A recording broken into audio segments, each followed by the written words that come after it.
Good evening. Stretches of southern Turkey and northern Syria are in ruins tonight after a powerful earthquake ripped through the region. The numbers are staggering.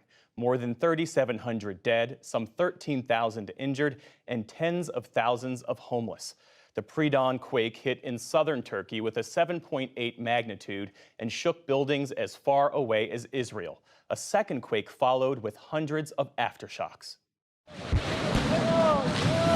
A moment of pure terror, people fleeing for their lives in Malatya, Turkey.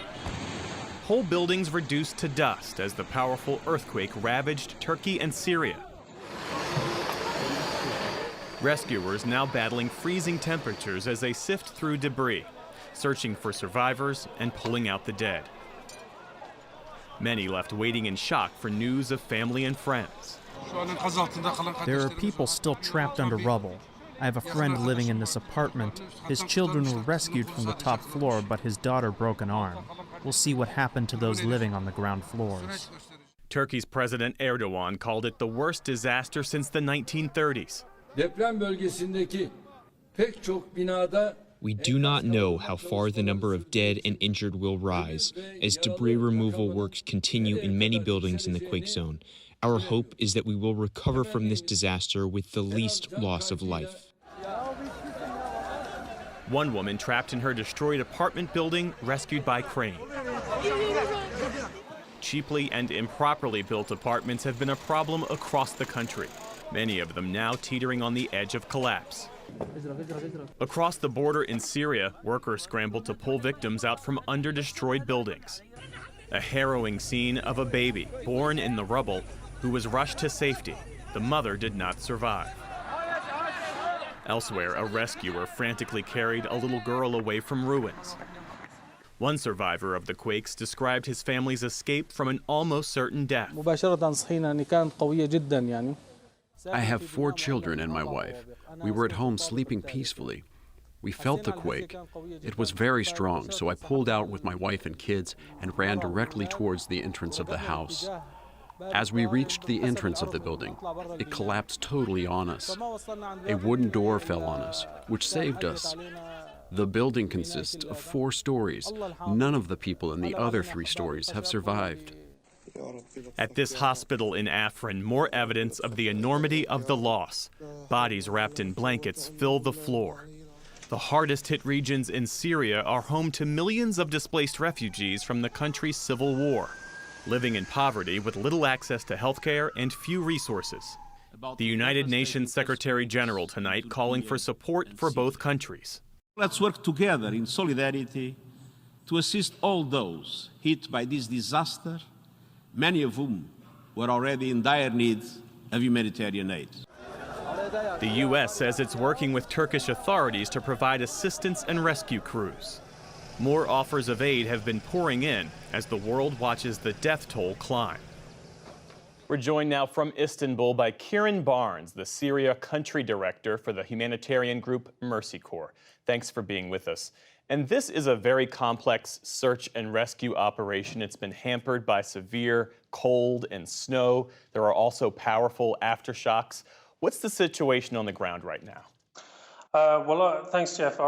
Our team is actually based in northwest Syria, and it's probably one of the most vulnerable parts of this region. So there's very limited infrastructure in that part of Syria. So one of the biggest challenges today has simply been the electricity functioning, communication working, so that we can actually contact our teams that are on the ground and actually assessing what those needs are and how people have been impacted. We're primarily looking at shelter as the immediate need, because within northwest Syria, a lot of the infrastructure is damaged, houses have collapsed, apartment blocks have collapsed, so people are without homes at the moment. So shelter is the most immediate one.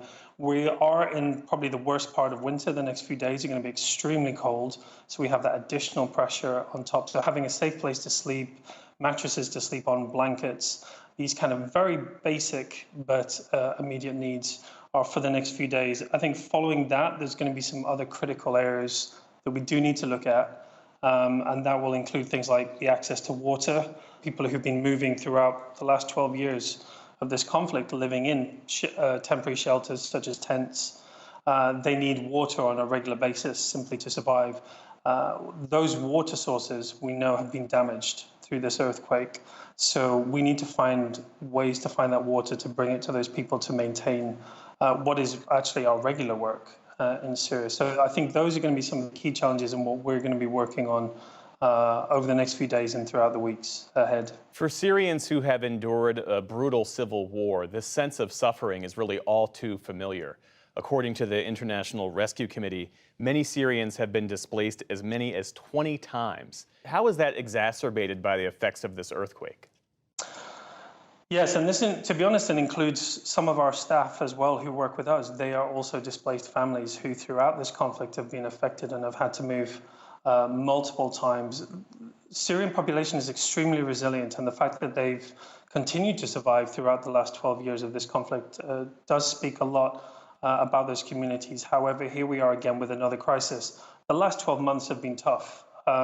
We've had the Ukraine conflict, which has also impacted on the availability of food. We've had cholera just before the winter, which again has been devastating for communities. And now we have what's happened today, which is really devastating and concerning about what happens next.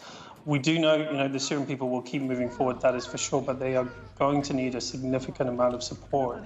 And that's also the concern that we have is Syria has been dropping off the kind of priority list for the past few years because of other situations around the world. But with what's happened today, it's something that cannot be forgotten, and we need to step up. We need the international community to support the people of Syria tonight and tomorrow night and through the rest of the weeks and months ahead. And Turkey, as you know, is facing a collapsing currency, runaway inflation. How is that economic hardship affecting the rescue effort, and how will it affect the recovery effort long term? Yes, the economic collapse, to be honest, in the whole region has been extremely difficult for people, even just finding jobs to continue their daily lives prior to this current crisis. We've seen the Syrian pound also have huge issues around inflation. Things are devaluing all the time. It makes it very difficult for people to have businesses, to find jobs, to support themselves. The global economy is impacting on this in a very significant way. So what happens around the world impacts on those people inside Syria additionally, and this will make it hard. One of the probably bigger concerns in the immediate future will be the access to goods. We have, as Mercy Corps, pre-positioned stocks such as mattresses, blankets, jerry cans, these kind of things that we can distribute immediately.